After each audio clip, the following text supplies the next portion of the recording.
Hey everybody, it's Anchorman here with another episode of Top Shelf, brought to you by the Inner Circle Network. Also remember to go check out the Xbox One S giveaway we are doing. Link in the description below to find out how to win. So for today's episode, I wanted to talk to you guys about some of the worst games of 2016. Now, 2016 hasn't really been that bad. I mean, most of the games that came out that were considered bad were just kind of mediocre, or our expectations were set way too high for these games. I mean, unlike No Man's Sky, which its expectations were set for us by Sean Murray.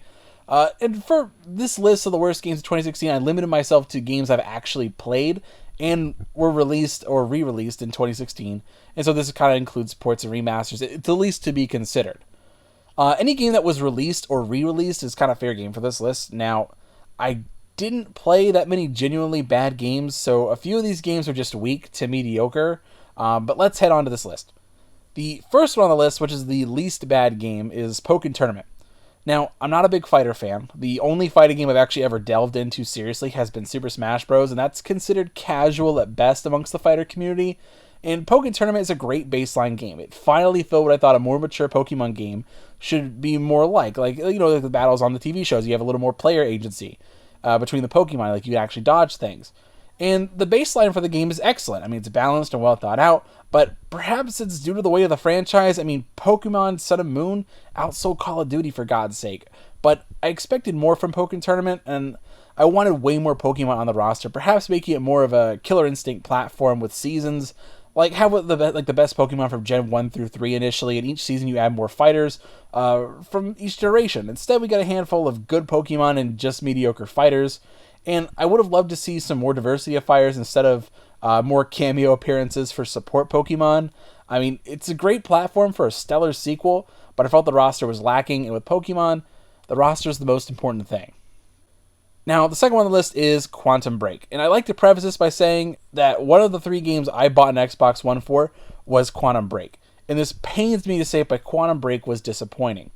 First off, the story felt like a Sci-Fi Channel show, which isn't a bad thing, but it wasn't backed up by good gameplay. I mean, the cutscenes were excellent, but the gameplay was sorely lacking, which doesn't make for a good game. It doesn't matter how good the story is if the gameplay is weak, because the whole point of having a game is gameplay and player agency. I'm going to say this a lot in this list. Quantum Break felt like it was missing something to tie not just the campaign together, but the powers. The powers in the game was just okay baseline abilities. And this led to some okay shootouts, but never made me feel powerful. I didn't enjoy being Jack.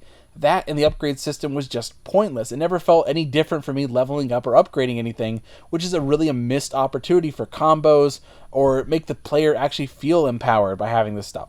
And it was honestly, it was just a slog, and for a game with a short single player and no multiplayer of any sort, that's a big problem. And on this list, the biggest disappointment for this year, and possibly this generation, has got to be Cobalt. Now, they showed this game off at E3 2013 from the studio that brought you Minecraft, no less. I was excited because they were finally branching out to try other games, and then this stinker comes out. Now, I will say that the multiplayer is fun. Damn good fun. Like a 2D Counter-Strike with classes and weapons and trying to flank opponents. It's a damn good time, but the single player is just weak. Really damn weak. Now, I understand that there's been this push lately for throwback titles that don't hold your hand, but when the game comes you out and you have no clue where the hell you're supposed to go, that's a problem. And before you come to me like, but Anchorman, the old school games didn't tell you where to go either. All I gotta say is that it's no excuse for a modern game to not be clear with its game design. And a perfect example is a game with like Shovel Knight. That game was clearly a throwback title, and the game is explicitly clear where you're supposed to go and what you're supposed to do, and the gameplay does not hold your hand.